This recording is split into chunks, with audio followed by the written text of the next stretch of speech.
Welcome to Cryptic Accounts, a podcast by paranoid people for paranoid people. This week on the show, we have new Navy UFO footage, the mysterious Havana Syndrome, and UFO human mutilations. I'm your host for the week, Dennis Cheney, joined as always by Patrick Ryan. How are you doing, Patrick? I'm wondering if that was our longest episode title to date. I might shorten it up for We might have to. I honestly don't know if iTunes is going to let us put all of that on there. I don't know. Your Moonwalkers one was pretty long. It wasn't that long. Okay, I'll shorten it up. No, you should wear it as like a badge of honor. Like, I think you may have just created our longest show title. It wasn't derogatory. It was more of a congratulations, I guess. Oh, thank you. I'm very sensitive. If something's not a congratulations, it makes me feel like I'm being attacked. So, well, usually I am attacking you. Let's be clear about that. Oh, okay. Well, that's going to make me think about things different. Well, I want to remind everybody off the top to like, share, subscribe, send this to a friend. Thank you very much. We're on path for our best month ever. And really, every month has been our best month Yeah, the ever. last 6 months or so, you guys just keep on outdoing it each week by sharing and coming back and I guess re-downloading and watching and sticking with us. We appreciate it. They stuck with us through your global warming episode. That did not catch as much flack as I thought it. You really didn't get any blowback on it. Like, nobody was really upset. We had a few good comments on it. Those were all from a friend of the show. Yes. Yeah. So yeah, I was surprised that we didn't get more. No negative reactions at all. They were all actually, everything was like thumbs up and stuff. So look at you sitting on the fence playing both sides. That's right.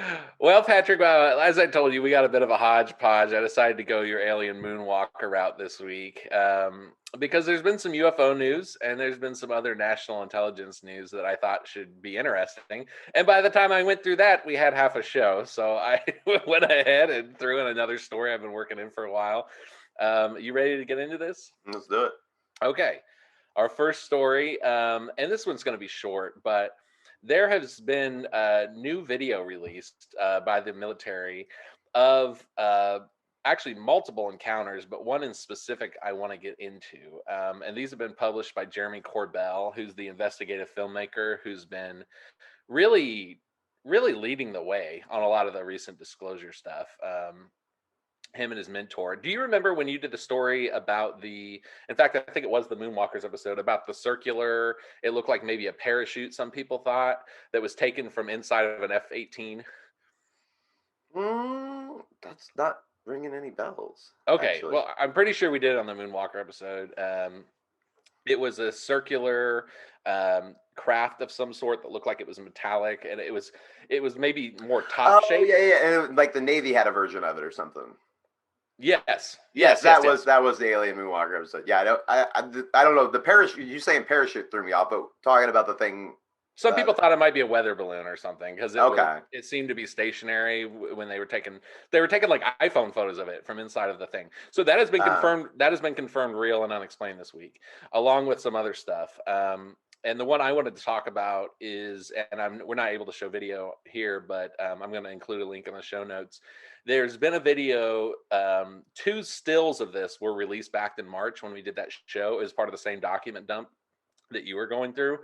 This was taken from the USS Omaha, and I've included pictures of the still frames that were previously released in March, but they've released the video now. And the thing that I found curious, and the thing everyone's talking about, is that it shows that whatever these Tic Tac drones are transmedium.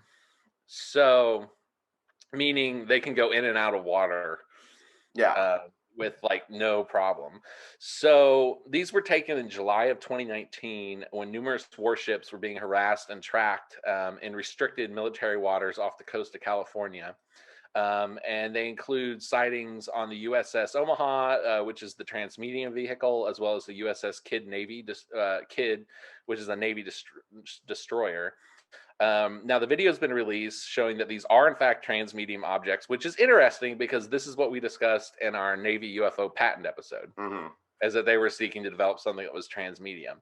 And so as I wrote here, I also wanted to note that this is the same data dump as that top-shaped metallic blimp item, and also the same data dump as the Triangle UFO, which I don't think we've talked about yet. Have you seen that video?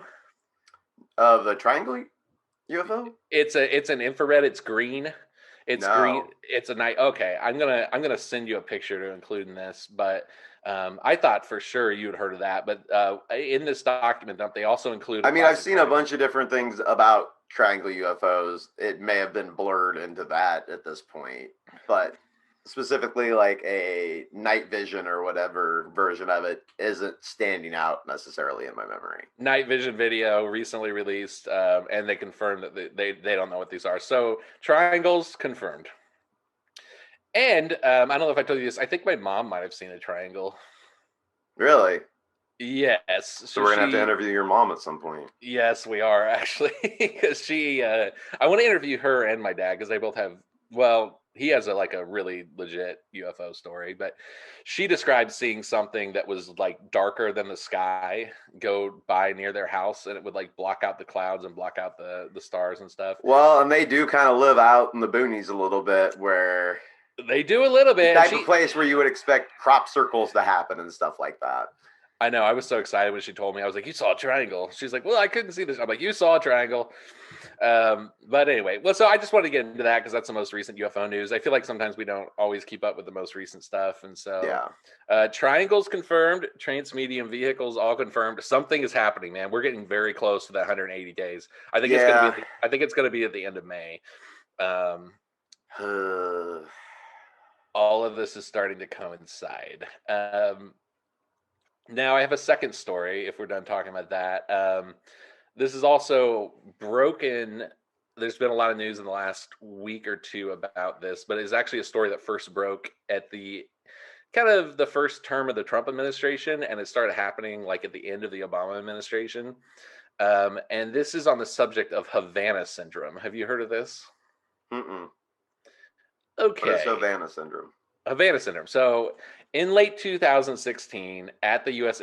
Embassy in Havana, Cuba, numerous U.S. and Canadian officials working at the embassy begin complaining to their bosses of hearing strange sounds.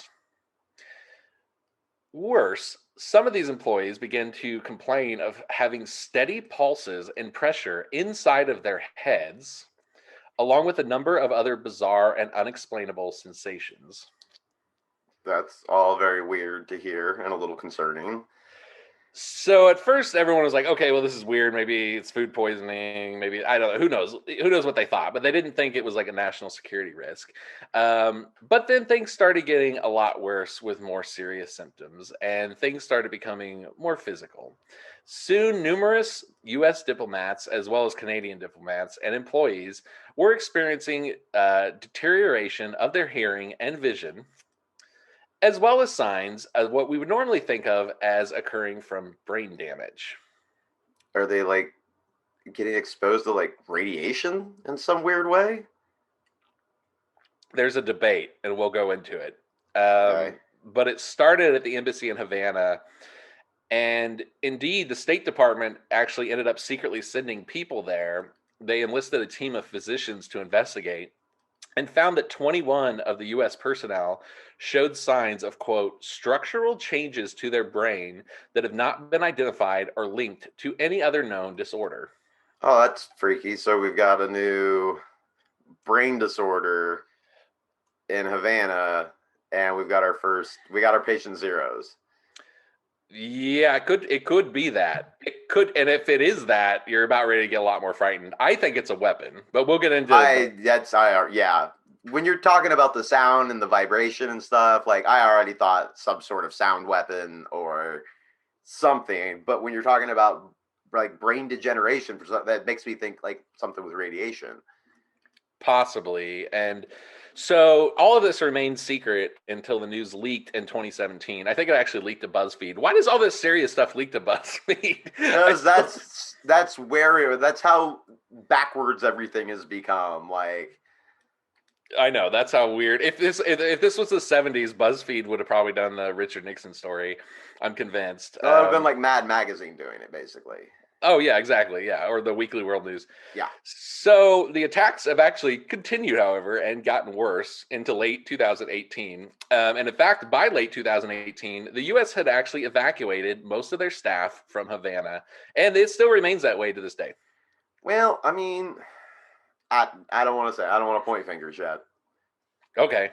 But yeah, I mean, they're hanging out in a place that we as a country are not very friendly or cooperative with. No, but there's a serious question, and again, we'll get into it as to how this is even possible.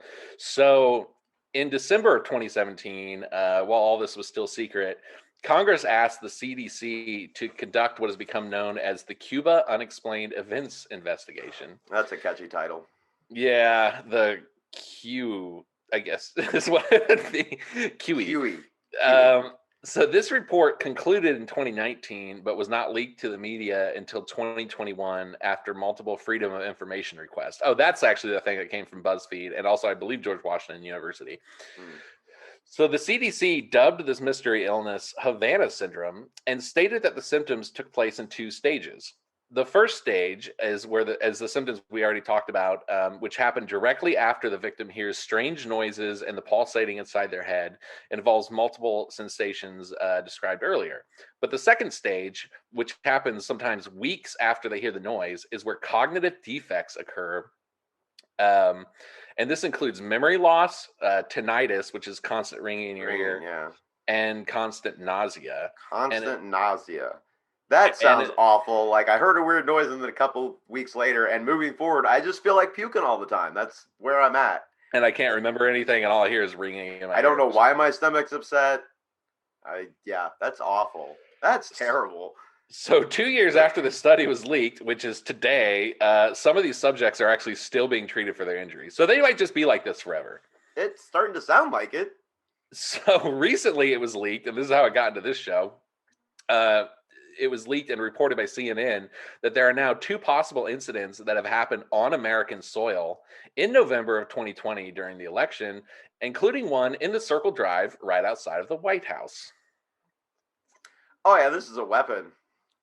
Yeah, this is a weapon. So these are attacks. A highly advanced weapon. I actually went through earlier this week when I started working on the story that blowing up the moon book with all the secret Cold War stuff to see if I could find anything like this. I couldn't find anything. Whatever this is, everyone agrees is hyper advanced.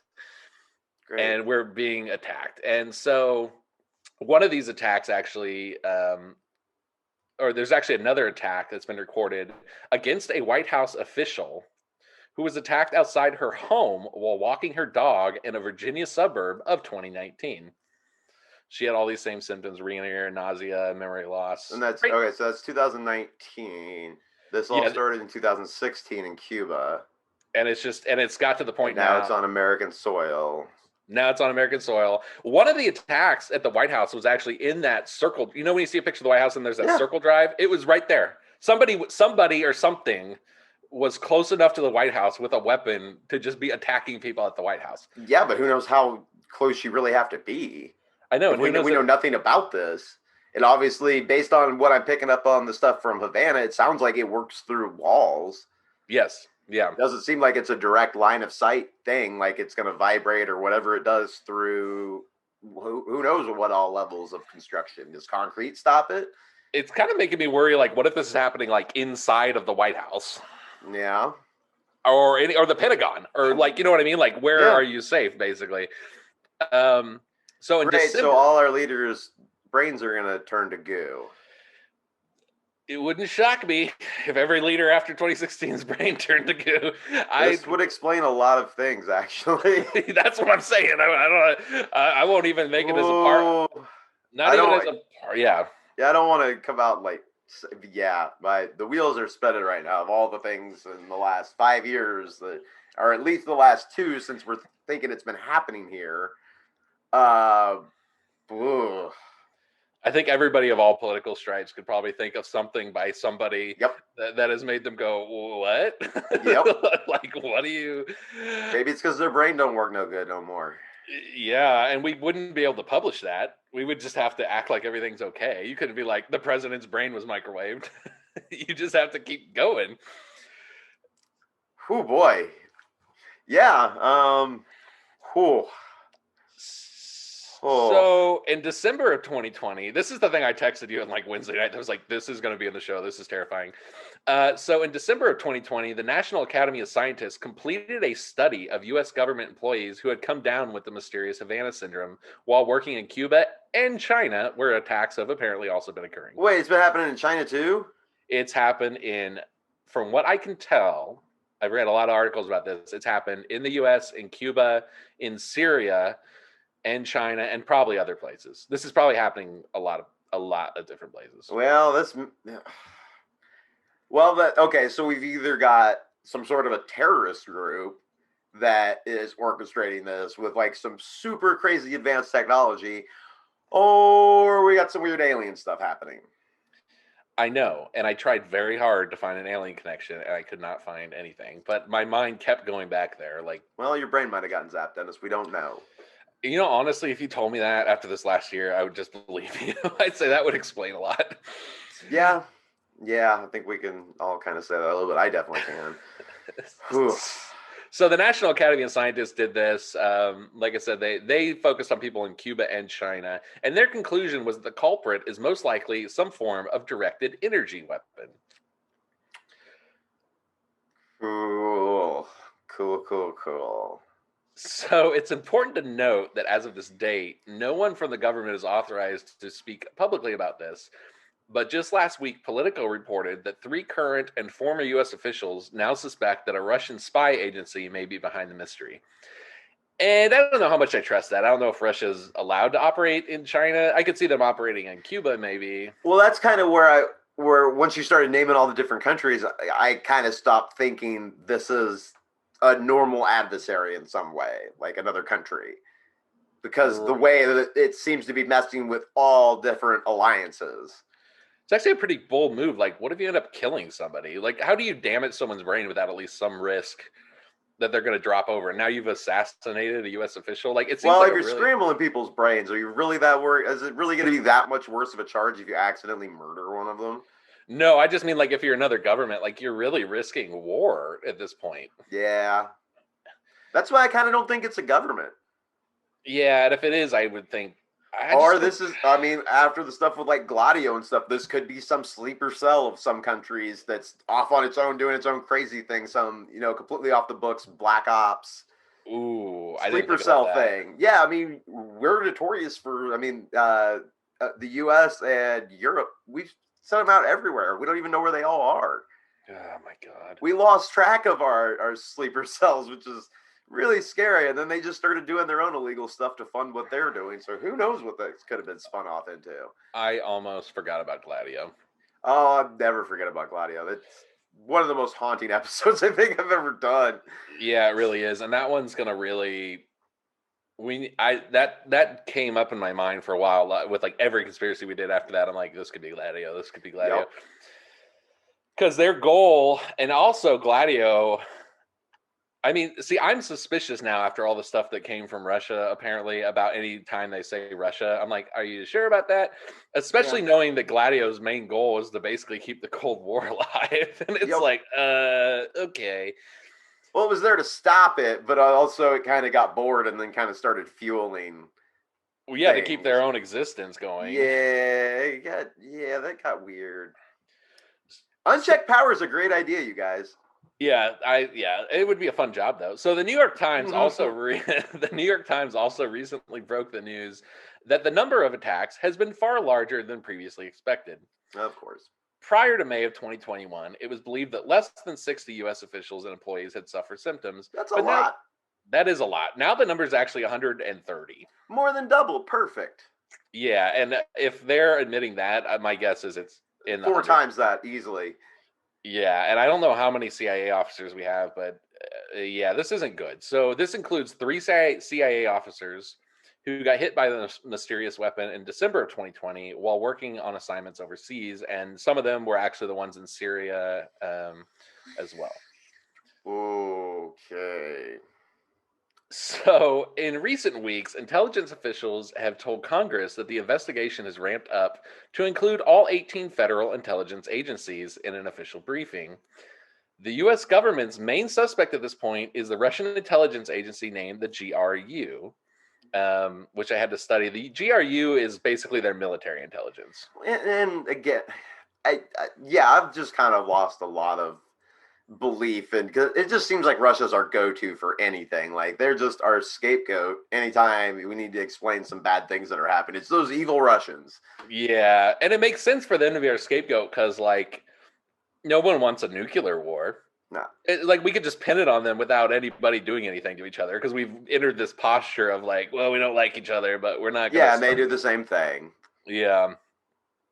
So the GRU, again, I don't think it's them. I don't buy this. Is their military intelligence, and they maintain a special forces unit that I believe is like 25,000 people strong. Wait, their military intelligence has like its own, like, yes, special army? Yes. Oh, that's good. I know. That's real good. That's what you want. The super secret guys having their own, like, shadow government and shadow army. Awesome. They have like a 25,000 person special army, if I remember correctly. It's their largest foreign intelligence agency by far. However, there are some skeptics. I don't know how. Well, for instance, scientist and commentator Cheryl Rofer, who worked at the Los Alamos National Laboratory for 35 years, believes the evidence is weak. And I believe she wrote in Foreign Policy magazine a couple weeks ago stating that no proponent of the idea has outlined how the weapon would actually work, and there's no evidence that such a weapon has been developed by any nation. Extraordinary claims require extraordinary evidence. That again sends me to the whole UFO thing, possibly. Yeah, and it's well, okay, well, we have something definitely going on physiological, and we've had a whole bunch of doctors look at it, and it's not sounding like this is something that's going to naturally occur somehow, and they just hadn't seen it before. But like, this makes sense how this happened. Like, it sounds like the medical angle on this is like, we have no idea what did this or why it's happening. Yeah, I would say if you do brain scans and you know people are getting brain damaged and it's all intelligence officials working on multiple places of the world, how do you just be like, well, yeah, but we don't know. So it turns out that as news of this has become more common, reports are coming to the U.S. government weekly at this point from just about everywhere U.S. agents have been stationed, including on our own soil. And some reports are actually dating back a few decades. Of people having this brain thing happen? And again, these are not public. Everything about this, most 90% about this has been leaked. So there's no stories I could find about this happening decades ago, but this is I tried to use as the best reporting I could on this. I tried to really hit people with like ties to intelligence and stuff, and all the show notes are in the show link. But apparently this might have been happening a while. It just really ramped up in 2016. Okay. So this is not the first time that something similar has happened. So we know that from declassified documents that from 1953 to about 1976, the U.S. Embassy in Moscow was actually bathed in high-power microwaves from a nearby building. However, there's no actual evidence that caused any health concerns. I do not know how, and that those microwaves were probably used to try to jam our communication equipment. Okay. But Russia has done something similar, trying to bathe our embassies in. Well, now I'm kind of now the Russians make a little bit more sense now. Like, did they advance this weapon in some way, or maybe they stumbled on it accidentally? Like, they were trying to jam communication, and then they accidentally melted somebody's brain, and they're like, "Comrade, look at this new thing we've invented. We have a brain melting device. We have a brain melting device." I don't know. I'm still skeptical of Russia. That was the 50s through the 70s, but I just don't think of them as being super advanced. Although they do have those new missiles that apparently. Don't forget about the laser sharks, man, or laser dolphins. I'm scared of the hypersonic missiles. Have you heard of those? Do you remember the laser dolphins?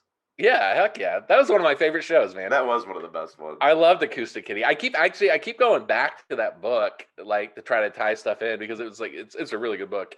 But I think eventually I'm going to do something else like that, because there's just so much of this weird spy stuff, and I love it.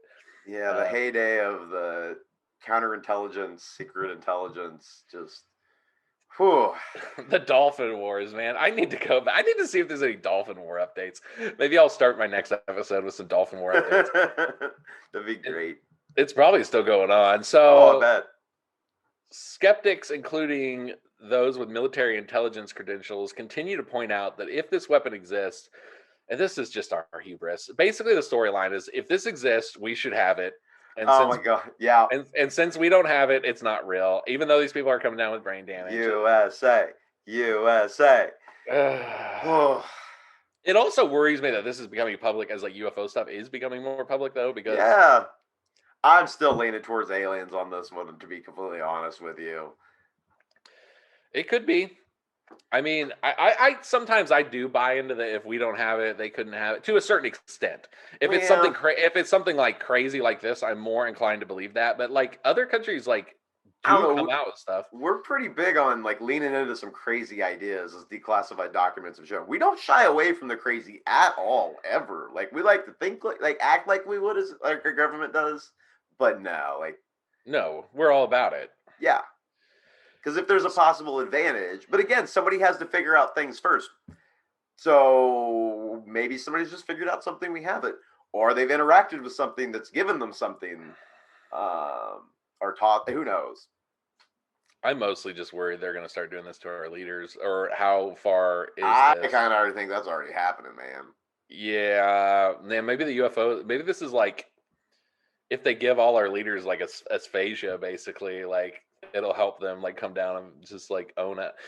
I don't know. Or it is Russia and they're just like I don't know. I can think of like 10 politicians off the top of my head where I'm like, I bet they got their brains zapped in the last couple of years. Oh yeah, you ever hear somebody talking and there's that never mind, we'll talk about it off there. Yeah, we can talk about it off there. I ain't gonna point one direction or the other because it really goes every direction. So no, there's just a very funny video I'll send you. But so the Pentagon and CIA are actually taking this seriously enough to develop defenses, it turns out.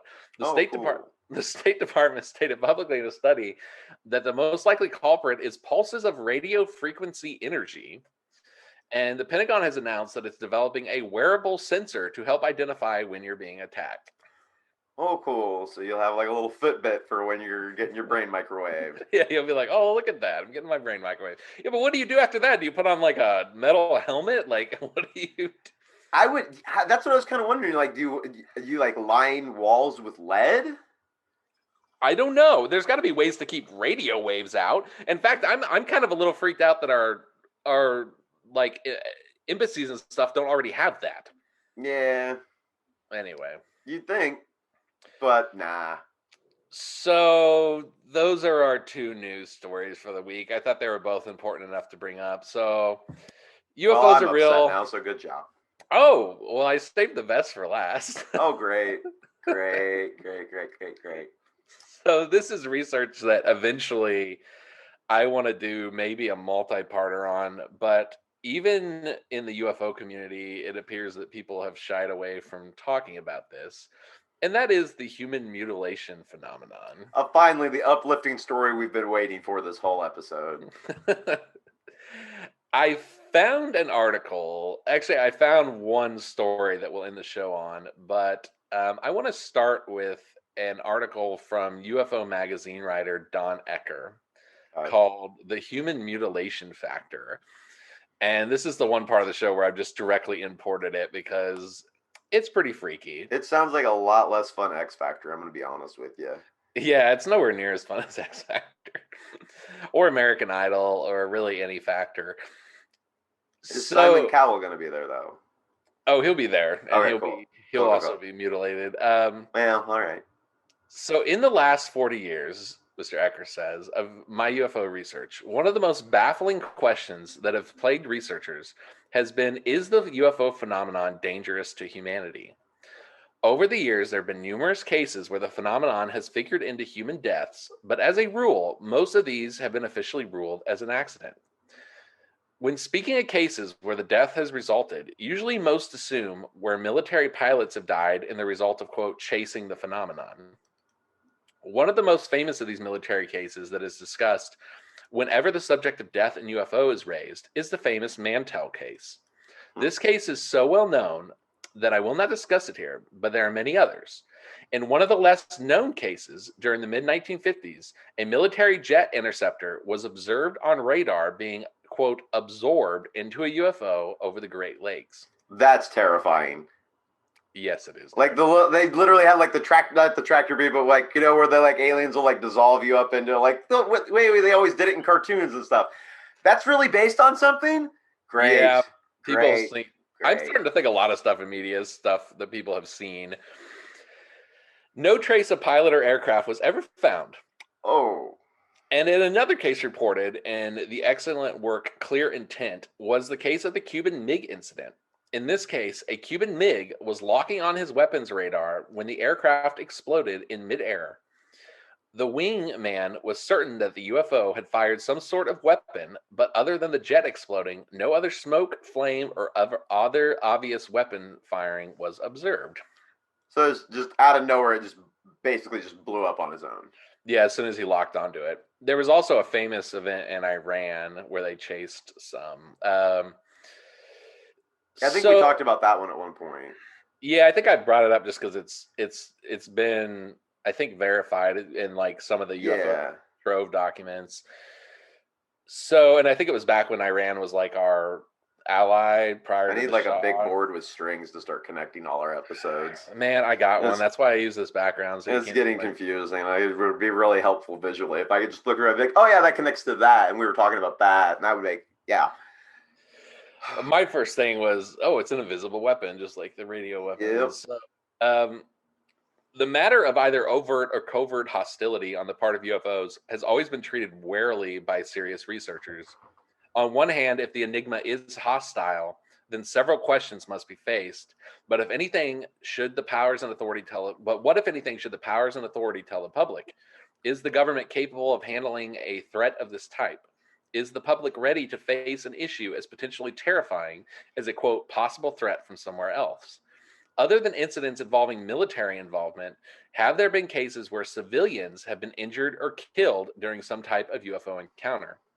Is it possible the reported cases of UFOs and their occupants abducting unwilling humans for some type of medical or genetic experimentation could be true? Now, if any of this is factual, then what ramifications do the human race face in light of the above?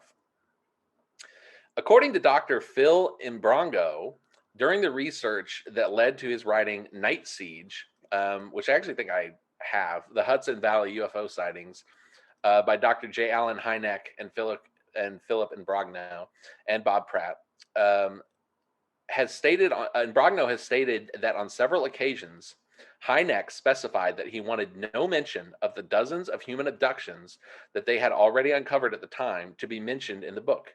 Hynek was afraid of the adverse publicity if word of this aspect leaked out to the public.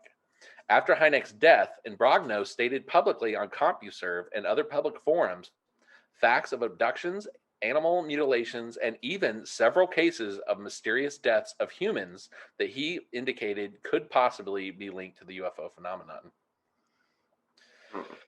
While researching several topics for UFO Magazine, I interviewed a number of prominent ufologists over the last several months, and in each case, the question of human deaths and the connection with animal mutilations invariably was raised.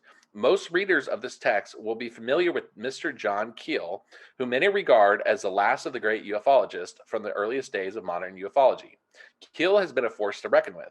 The author of numerous books that address various aspects of ufology and magazine articles too numerous to mention. Keel has a unique slant on the subject that most will never experience. According to Keel, the phenomenon has always had an unexplained hostility towards humans that have led to untold number of deaths. While Keel will be the first to explain that he rejects the ET hypothesis, he does not doubt the phenomenon a bit. And what many ufologists consider as one of Keel's best works, The Mothman Prophecies, in 1975, Keel related report after report of animal mutilations involving cattle, dog, horses, and sheep, and also related what were called vampire killings of 4 humans in Yugoslavia, where the victims were, quote, mutilated and drained of their blood.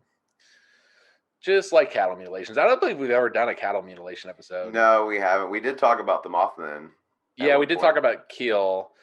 And he's come up a couple times, I think. I've done his book that he wrote right before the Mothman Prophecies. That was he was writing it while all that was happening to him, and then I think we did a Mothman episode. But yeah, we did. So after having spoken to John Ford, the chairman of the Long Island UFO Network, for a news story for UFO Magazine, I became even more convinced that the aspect of potential UFO hostility should be investigated.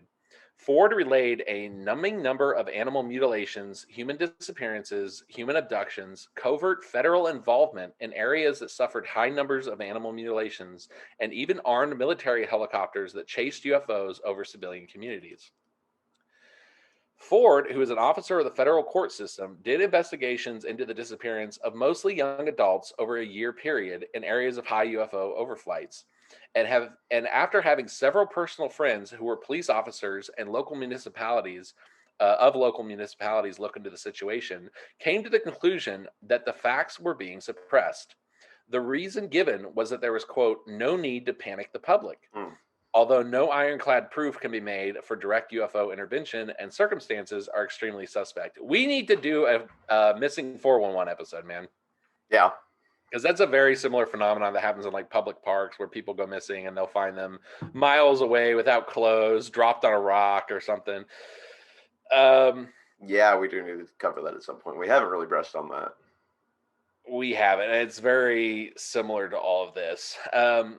So after growing up in an age where the entire human race can be decimated by nuclear, biological, and chemical weapons, the human race somehow manages to keep slogging on. I've seen more people, quote, panicked over a shortage of gasoline than imminent nuclear holocaust, yet somehow when the subject of UFOs crop up, the government doesn't want to panic anyone. It really makes me wonder what they know that I should see, and I really don't think they are going to talk to anyone soon, but we shall see. And I will state this was written prior to the recent disclosure of the last 2 years. Yeah. But it's starting to, when we get through this, you'll start to see like. Well, it's been a big 180 on their attitude and stance and how willing they are to talk about things over the last decade. But really over the last 2 years, it's sped up dramatically. And we've moved from fake to national security threat. So after going through some of this, and like if you ever look into the missing 411 stuff, I'm scared that it's, and also the Into the Fringe, which eventually I need to do more work by that lady, Carla, our friend Carla. I don't know, man. I think in our lifetime we're going to be told this could hurt you. Like, I think we're going to hear that here sooner than later. So after he goes on to state that in January 1989, it came to the attention of MUFON State Director of Idaho, Don Mason, that cattle mutilations had occurred once again in southeastern section of Idaho. After an investigation by a MUFON investigator, the facts were as follows. The animals, 2 cattle the same night, but each owned by different ranchers, were, quote, somehow killed, sex organs removed, body fluid drained, patches of hide, quote, surgically removed, all of the appearances of what is today considered to be a classic case of animal mutilation. The final lab reports are not back yet, but already the sheriff's department has labeled it a cult killing as of February 1989, but there were no tracks, tires, or humans around the animals, even though it had just rained, and no unusual activity reported by the ranchers that evening. He goes on to say, after being personally involved in the investigation of cattle mutilations as a police officer back in 1982, I was very familiar with the, quote, cult theory of perpetrators. The Idaho Department of Law Enforcement drags it out every time there is a new rash of mutilations. The problem is that everyone is aware of it, that no one has yet to be brought to trial or arrested yet for any of these crimes. Out there in the West, people know that you are flirting with rancher's bullet if you are caught fooling around with the rancher's cattle. They are his livelihood, and he will defend it. Yes, the mutilations keep occurring, and no one is any wiser, or are they? And I'd never thought of that, and I went ahead and Googled it and stuff. There, to this day, I can't find anyone being arrested for this. And these are like surgically done. So yeah, and if it's happening overnight, you'd think at some point somebody would catch somebody doing something. You would think now, too, with trail cams and security systems. So with the subject of animal mutilations fresh in everyone's mind, Don Eckert was once again speaking to Don Mason. And he says, when he informed me that the investigator that had been assigned to the above-mentioned case had come across a very mysterious death of a man back in 1979, according to the reports, 2 hunters in the Bliss and Jerome area of Idaho had literally stumbled across the nude body of a man that had been hideously mutilated. The body was in the literal middle of nowhere, nude except for a pair of underpants. His sexual organs had been removed. Oh. His lips sliced off, which also happens to the cows, by the way, and several other classic mutilation cuts. Although he was in very rugged country, his bare feet were not marked at all, as if he had walked in that terrain, and yet no other tracks, animal or human, were evident anywhere. After the police were notified, an intensive search was mounted, and miles away, the man's possessions were recovered. Yet no one yet knows how the body ended up where it was found, or even more importantly, what happened to him. It should be noted that this area has also over the years had many unexplained UFO reports and cattle mutilations. That seems like a lot more than a coincidence. Yeah. So now I must explain that I had very mixed feelings about whether I wished to attempt to explore the subject any further or allow sleeping dogs to lie. On the one hand, I wanted more than anything to discover just what was occurring, and on the other, I realized that this had the potential to backfire on someone that disturbed the status quo. Yeah, for sure. For sure, Mr. Eckert. I was familiar with the reports of human abductions and mutilations that have surfaced in the last several years, and reports such as the Lear documents, Grudge 13, and others. But yet, I was not sure what I believed, or even if there was anything to believe. I ran across a friend that was still employed with the police department in that area and who was a detective. I had mentioned to him the recent cattle mutilations and what I suspected in the above mentioned case of humans that had been mutilated. Scott had also been involved in the last several years with several cases of mutilations that he had been called upon to investigate, and always with negative results. He was as curious about this phenomena as I was, and since he was still an active duty police officer, he had access to the department computer to access NCIC systems that is maintained in the Washington, D.C. by the FBI.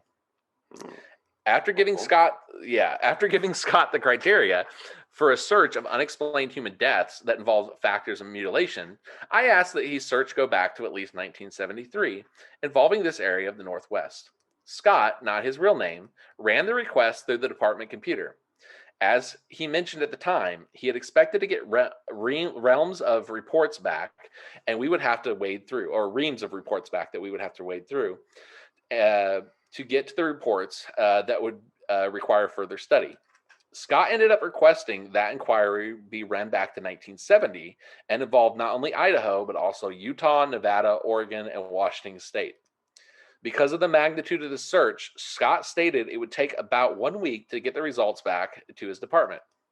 As a side note, for anyone that is not familiar with the NCIC system, it is a national data bank of law enforcement agencies all across the United States, and it's maintained and controlled by the FBI in Washington, D.C.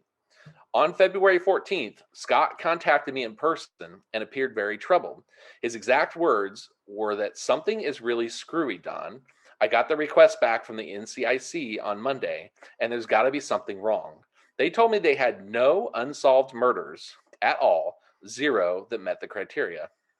That any further request will have to be made by voice in a telephone call and with, quote, proper authorization. That seems out of the ordinary.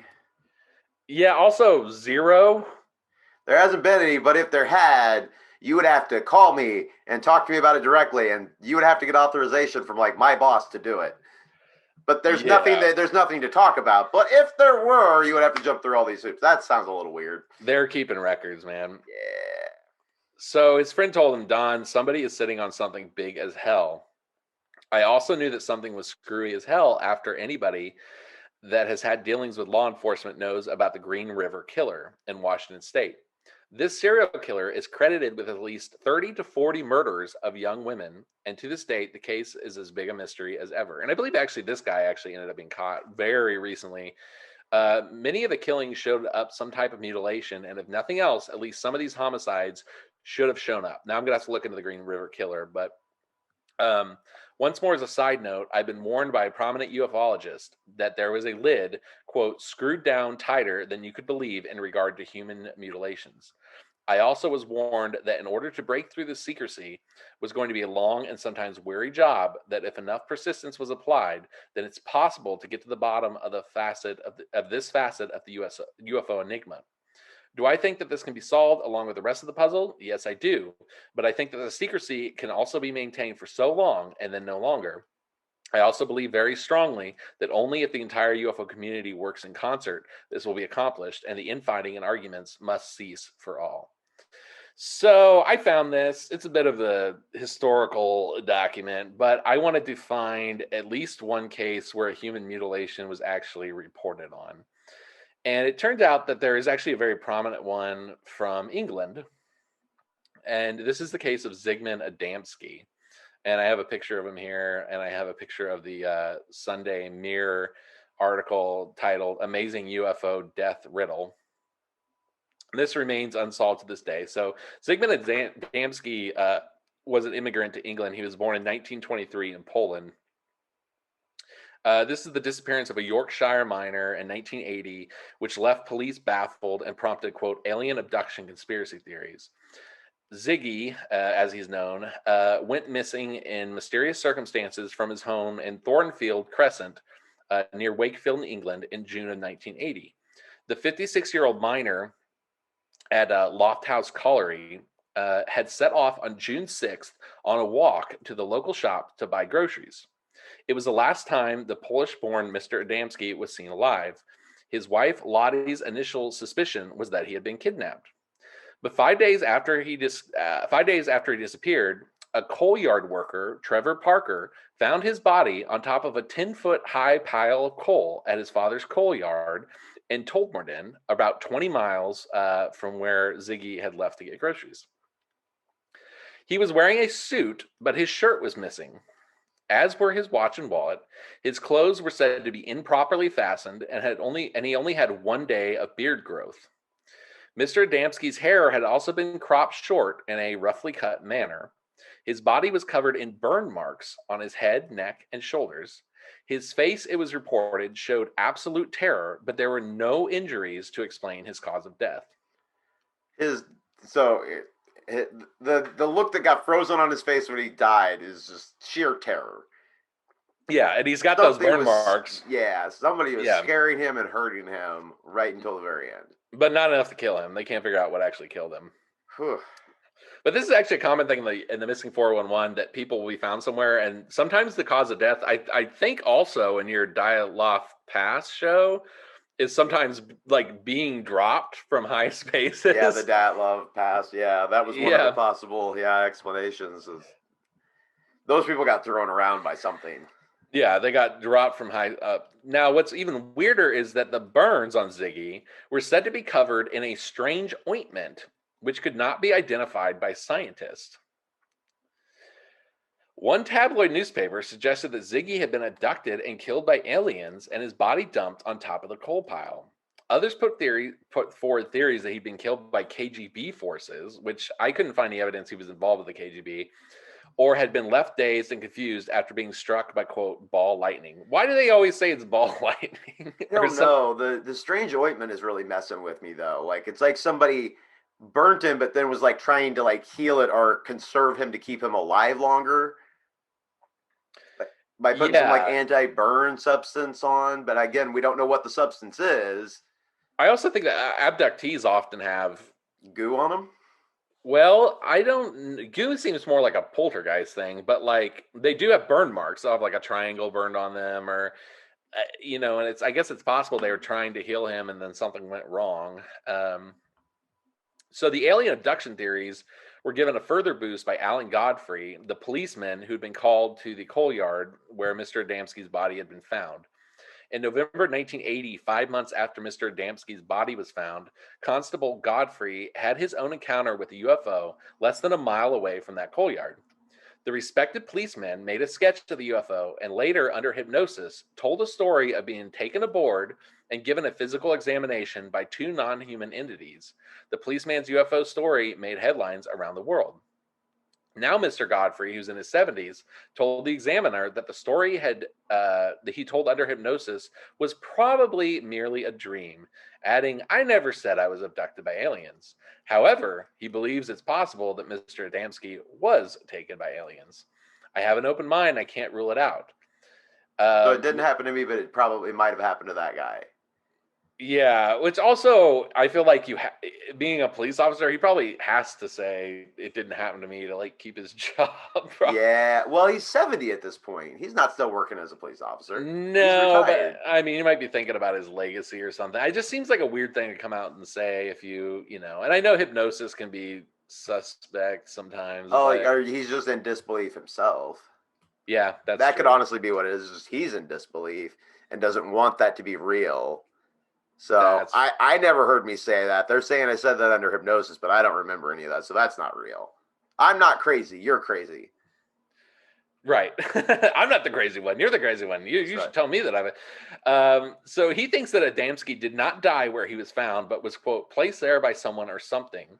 He added he was on top of the coal pile on his back with not a bit of coal on him. His eyes were wide open and he had burn marks. But why would he climb up a stack of coal? The coroner recorded an open verdict, ruling that Mr. Adamski might have died of a heart attack, but there are still unanswered questions.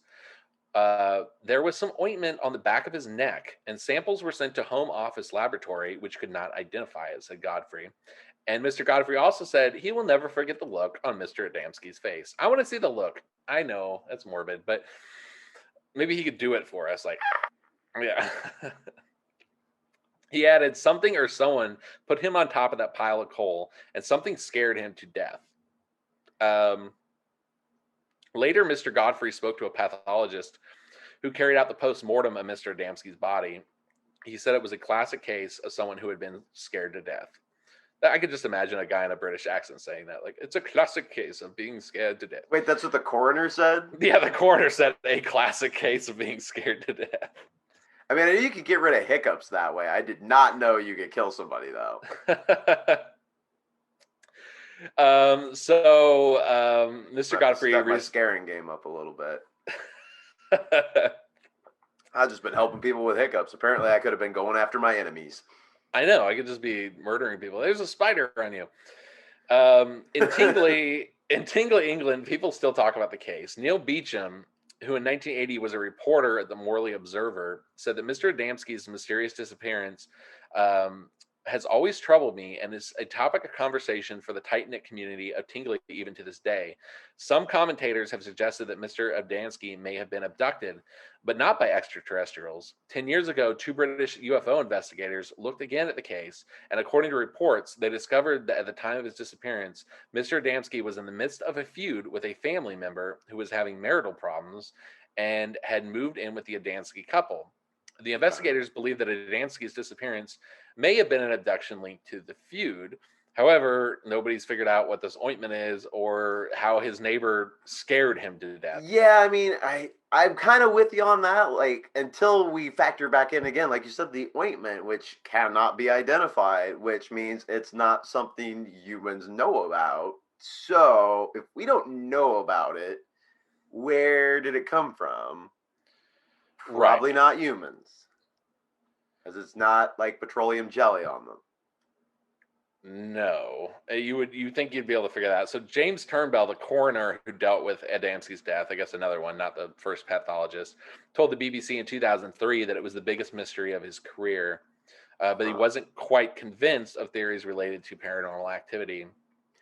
Yeah, and I keep on thinking about that too, like how, like you were saying, poltergeists tend to have like some sort of a goo element to them sometimes. Like, yeah, and I'm not so convinced poltergeists and aliens aren't connected. And if you've been listening to the show, like everybody knows it's kind of the same of the way it's going. There's some overlap happening there for sure. So could this be that? But I don't know. I don't buy the family feud. So the KGB thing just goes nowhere. Why is it always Russia? And the family feud thing doesn't make any sense, because if you believe that, you believe his family abducted him and then scared him to death and then hid his body on top of a coal thing at a work site. Yeah, that's not really the way that, crimes of passion go. They usually don't leave the bodies just out in the open and easy to spot. No, you also would probably kill him in a way where it's somewhat obvious how he was killed, stab him. Burn marks with a strange goo that apparently you invented, because scientists don't know what it is. This is like the perfect murder with the worst hiding spot ever. I mean, he thought it through. The murderer thought it through to that point. Right. And then really phoned it in at the end. Didn't even dig a grave. No. So that's a possible human abduction. I guess it's not quite mutilation, but murder story. And I want to do more episodes on human murders because I had never heard too much of this until recently. And it's hard to find stuff. People don't write or report about it that much. Well, they're dead. Yeah, I know. Or missing. Or missing. It's just a missing person. But it makes sense that if they're doing all this hardcore medical experimentation, someone would die at some point, or if they like get energy off fear, like we've talked about, like I don't know. So yeah, so there we go. It's a bit of a hodgepodge, but I hope you enjoyed it, Patrick. It was good, man. I did enjoy it. Thanks, man. I'm scared now. Every time I hear ringing in my ears, I'm gonna wonder if my brain's getting microwaved. Yeah, I'm gonna or has been microwaved. I'm going to stay away from federal buildings or public office. I mean, I was already living my life that way anyway, so I'm just going to keep on with what I'm doing there. Me and too. hope that they haven't moved out into the general public with this yet. Man, this is all very upsetting, Dennis. This is all very upsetting. Thank you. I geared this episode to get more and more upsetting as we went. I'm going to line all the walls in my house with lead now. I'm going to get a tinfoil hat. I've already got that. Like, I'm going to do probably the walls all in tinfoil now, though. That seems like the safest thing I can do next. Yeah. Probably. I wonder if some of these old, like, Adamski, like, well, that was 40 years ago, but I don't know. It makes me wonder with these missing person cases, maybe they should be doing brain scans or something to see, like, what's been going on with people. Yeah. That also might not be a bad idea.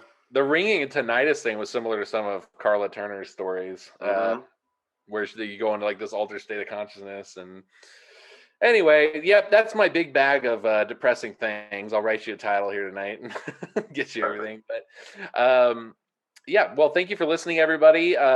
Thank you for making this our best month ever, as have been the last few months. And we're going to keep onward and upward. And the more you support us, the faster we can get to advertising, the faster we get to doing more shows, the faster we can get to all that. So give us a shout out, share us with a friend. You can't be embarrassed of us now. We're, what are we, 70 episodes in? Yeah. We're important now. We're established. So thank you, everybody. Have a good day or evening wherever you are in this world, and we'll see you next week. Bye everybody.